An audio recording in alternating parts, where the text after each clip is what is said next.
Welcome to Rick Rack Ruby. I'm Laura Cluvo. Today we will be making 2 more designs in the Pixie Noel ornament collection. Today's design is a Christmas stocking. I've done it in 2 sizes to accommodate these fussy cut images. It's fun and easy, so let's get started.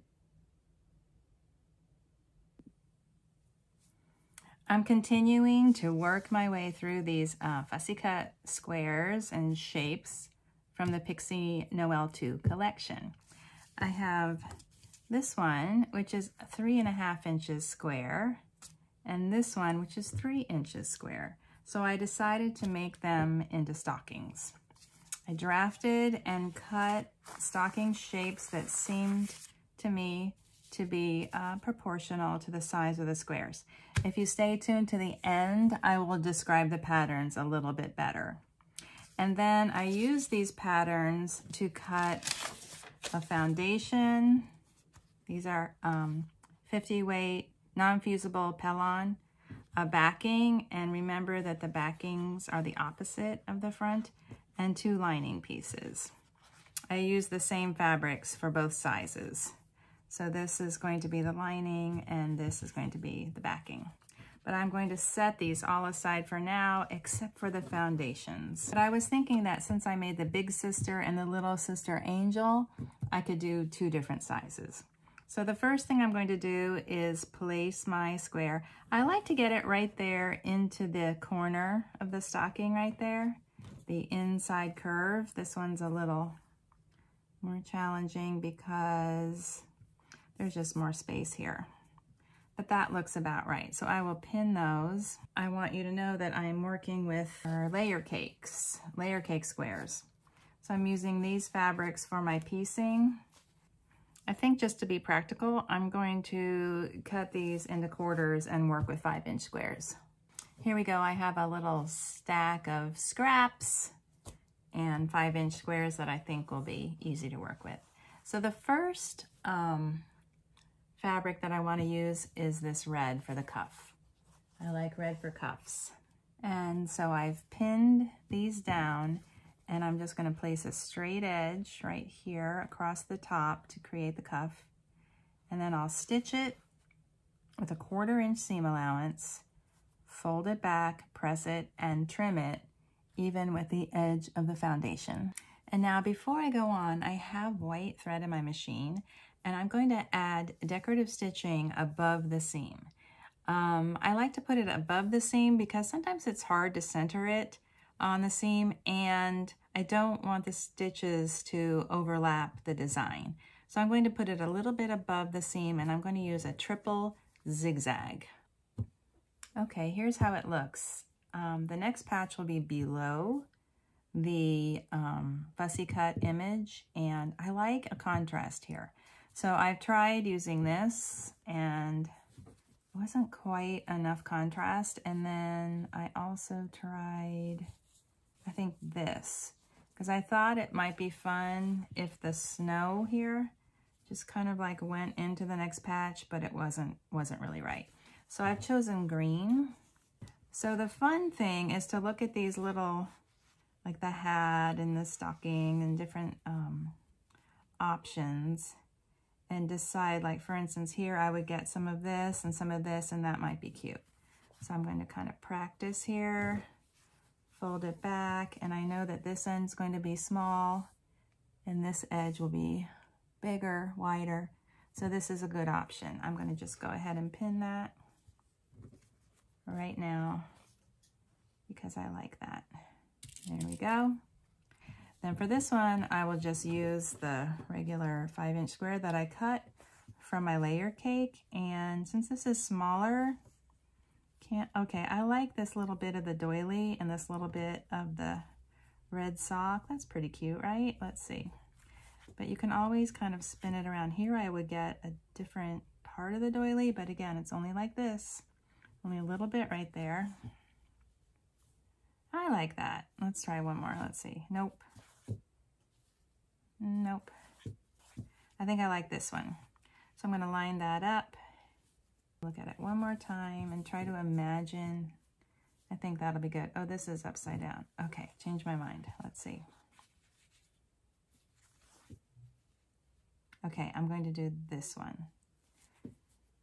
So I'll line this up, stitch across with a 1/4 inch seam allowance, and then fold it back and press it. Now I'm going to press these and I'll be back. Here we go. Now I want to trim this away, but I don't want to trim too much or too little. So what I like to do, I like to see the edge of the shape. So I will kind of start to trim around the edge here, and I'll start to trim around this edge as well, which is cutting a little backwards for you for the camera, sorry. And then I can see the outline of the stocking there. This is why I wind up with so many wonky scraps. Then I know that this is going to be the narrow end of a triangle and this will be the wide end. And I want this to be just 1/4 inch so that when I sew a 1/4 inch seam, it's going to come right to a nice point there. And I do like this look. And then for this smaller ornament, this is the smaller one, I'm going to set this, see how this says 1 1/2, so that's 1 1/2 there, but I think I actually like 1 3/4. So I have 1/4 inch here. You can see, how can I show you? See how this 1/4 inch line is right on the edge of that green seam? And this 1 3/4, so that's 1 3/4, that black line is right there also at that top seam. So I'm going to take a disappearing marker, just draw a line, and then I'm going to cut that, and be sure you don't cut through the foundation. You know, I've done this technique many, many times, and I know you might have seen it, so I'm going to try to remember to add any kind of tips that I can think of.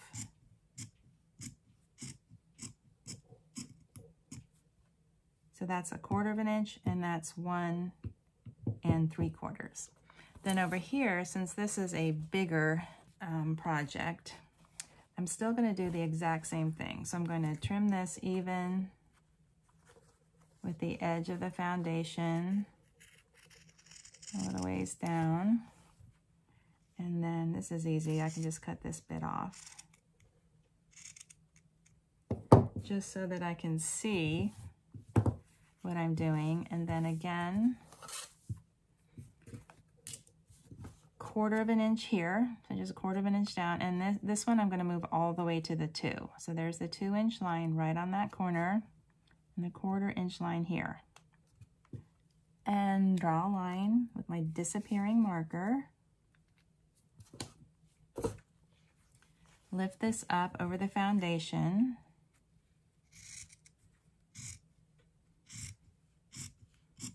And trim that. There we go. These little doilies are sort of a good proportion for this project, and some of the other figures like this, the stockings, that they're just too long and too big. They're not quite the right shape or proportion to, although this one turned out cute. Anyway, I debate on whether should I do embroidery here? Should I use red thread or white thread, or do I want to sew a rickrack or a trim there? And I've tried different things, and my conclusion is that this heavy triple zigzag is the best option. It sort of grounds the figures here, sort of looks like they're standing on solid ground. If you put a solid, like a triple stitch here, actually I'm going to look and see if I don't have another similar stitch. And I have a snowflake stitch on my machine, so I'm going to try the snowflake stitch. It's always kind of a risk because you wind up with half a snowflake on one end or the other, or I don't know, sometimes it can go a little wonky, but I'm just going to risk it and try the snowflake. Okay, it's pretty cute, but it's not really distinct enough. And so for this one, I'm going to wait, and I'm going to use red thread for the embroidery, and I'm just going to do this triple zigzag again. I mean, this is cute, it's fine, no big deal, but it's not quite right. So for my next patch, I think I'm going to use the stripes. I love stripes, and this fabric collection has a lot of stripe options. There's red, just plain red and white. There's red and green. There's red and blue. Lots of options. So I'm going to look, because this is already on the diagonal, you know, you want to be careful which way do you want your stripes to go. So I'm going to be cutting it like this, so they're going to go that way. Let's see. And if I do it this way, the stripes go that way. I like that better. So I'm going to, I don't know, how do you describe that? The stripes are going from the right to the left, down to the left. How's that for a good explanation? Down to the left. So I'll stitch this. By the way, it's not that big a deal. It doesn't really matter. And I'm going to stitch it to both of these in the same position. I'm going to keep these pretty much the same, but you know you have so many options. You can use whatever you like. Here we go. I stitch these and press them, and I'm just going to trim along the edge of the foundation. There we go.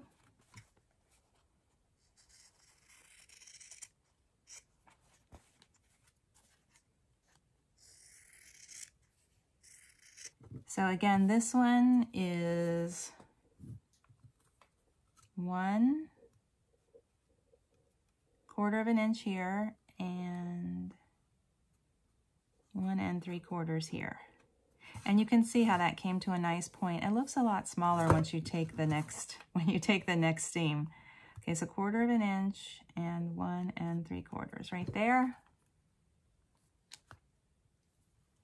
Disappearing marker. And then lift up so I don't cut the foundation, and trim.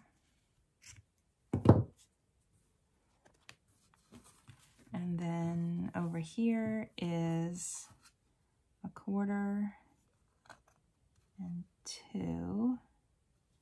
There's the 2.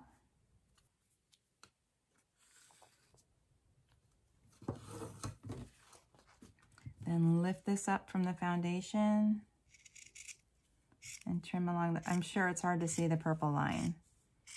It's there, and I can see it. There we go. Okay, this looks cute. I can see a little bit of the stocking, and here's the doily. This one's even better with this full stocking and this little edge of the doily. I really like that. Okay, next I'm going to use this blue. And I will be using red thread for the embroidery down here, so that's why I'm waiting. And I'll just set this down, stitch and flip. Same thing over here, set it down, stitch and flip. And this time we're gonna shape the, you know, the trimming will be this way with the larger piece here and the smaller piece here. Here we go. I trimmed these even with the foundation, and again I'm waiting because I want to use red thread for the embroidery on these patches. The final patch is going to be this red floral on the toe. I just like red on the toe, and I want it to, this angle to be this way. So I'm going to set it with the 1/4 inch here, and then the 2 inch over here. So the 2 inch goes way up here. And then I have enough for the red for the toe. And I'm lifting this.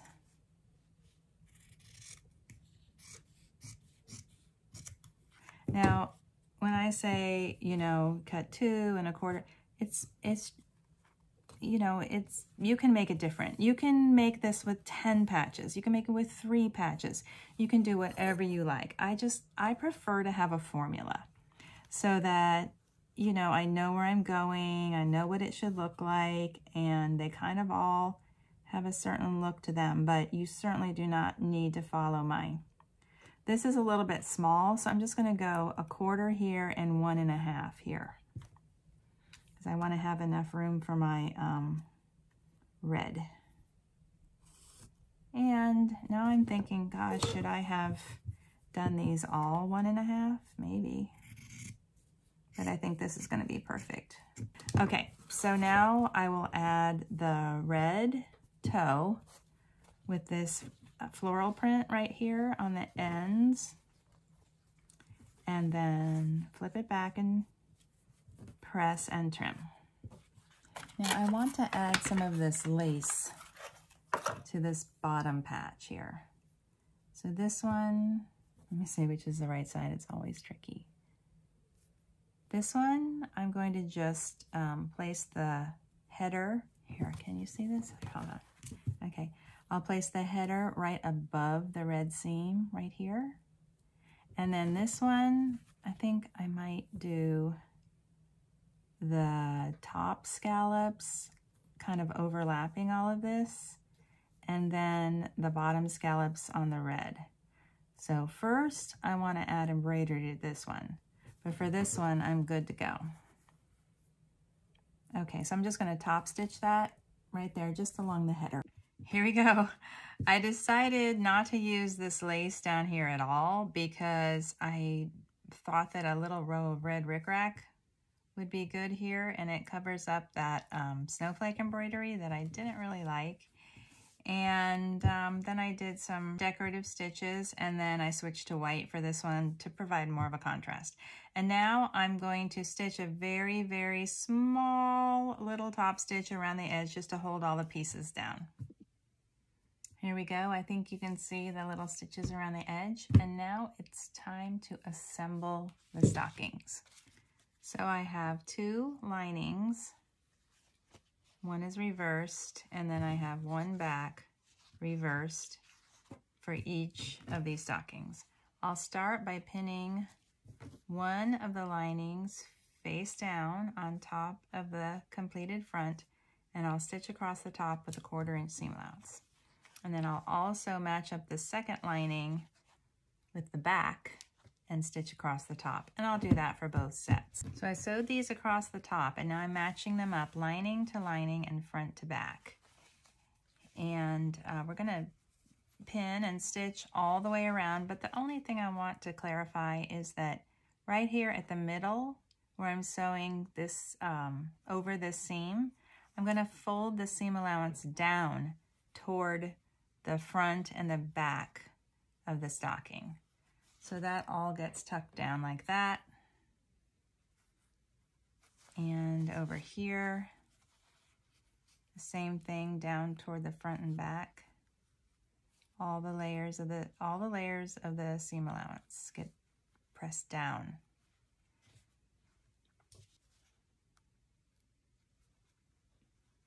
Like this.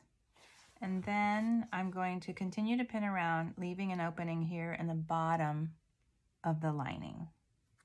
Here's what my stockings look like, all prepared to sew around the edge. Let's see, there we go, that's better. I'm going to leave these open here at the bottom and just stitch all the way around. Now before I turn this right side out, I'm going to clip into these inside corners. I'm being very careful not to clip through my seam, and also in the lining here. And then I'm also going to use my pinking shears, which are these, to trim around the edge. If you're a new sewist, pinking might not be a familiar term, but it just means cutting around the edge with these pinking shears. It kind of makes a mess, so I'm going to do it over the trash. These are pinked all the way around the edge, and I've left an opening here for turning, and I did not pink that portion of the lining. I want to have a nice seam allowance for when I tuck it into, I can't get in between these layers, there we go. So that there's a nice seam allowance to tuck in when I'm ready to kind of seal that up. Okay, so I'm reaching all the way down, down, down, down, down, all the way to the tippy tip of the toe. And then I'm going to gently turn this right side out.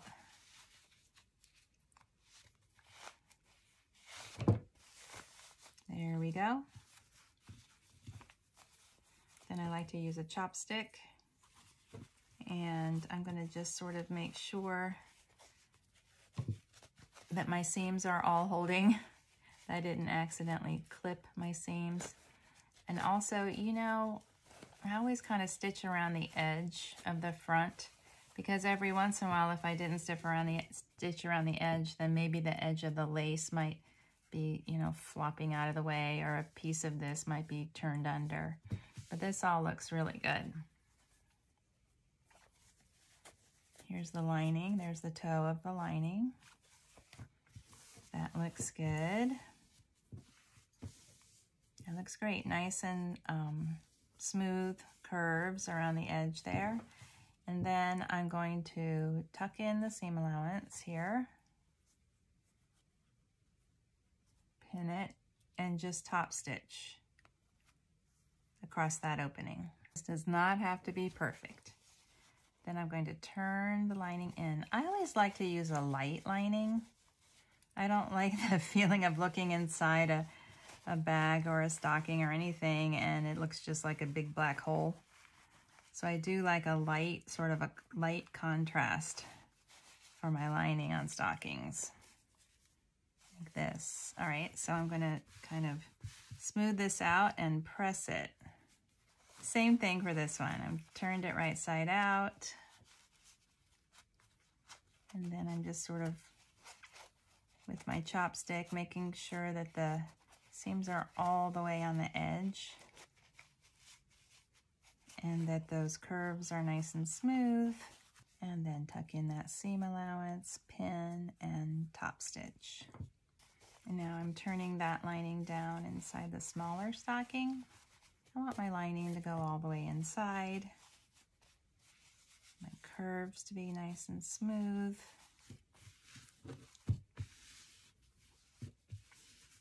That looks good. And now I'll go and press these. That looks good. I have a piece of baker's twine threaded onto a needle. This is a large needle with a large eye and a sharp point. I'm just going to stitch through the corner here, just behind the seam, and pull this through. We're going to make a hanging loop.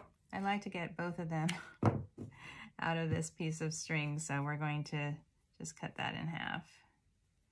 Then there's an overhand knot. Same thing over here. Just right behind that seam, right here. Like I say, you want to have a sharp needle that's big enough to accommodate the twine. And also a large needle prepares the fabric for the twine to come through. You don't want your needle to be too small. I'm going to trim these ends. That looks good. And then finally, I'm going to add a little bow, a baker's twine bow. I'll cut off, I don't know, maybe a yard or 30 inches, I would say. Then I like to tie the bow around the back end, so that the bow will be, sorry, I know it's hard to see here, hold on the back half of the baker's twine. If that makes sense. And we haven't used the glue gun, but I do like to sort of tie the bow and then add a little smudge of glue right here and then sort of press the loops into the glue. Just a smudge. Now this is my hanging loop, and these are the tails of my bow, and these are the loops of my bow right here. I know it's hard to see everything, so I'm pressing those into the glue. And then and tie each one of these streamers into an overhand knot. They do fray, which is kind of cute, but you don't want them to fray all the way up. So that looks good. And the same thing for this one. Now, you know, I've been working through that little stack of fussy cut images from the Pixie Noel fabric. And I still have more. But the first, I only had one of this, but I had another that was similar in size. And so I made this one first. but this white embroidery was barely showing up, and I didn't like these two next to each other, and I thought maybe the green should be beneath. So I do like that a lot better. These two are not the same image, but they are the same size.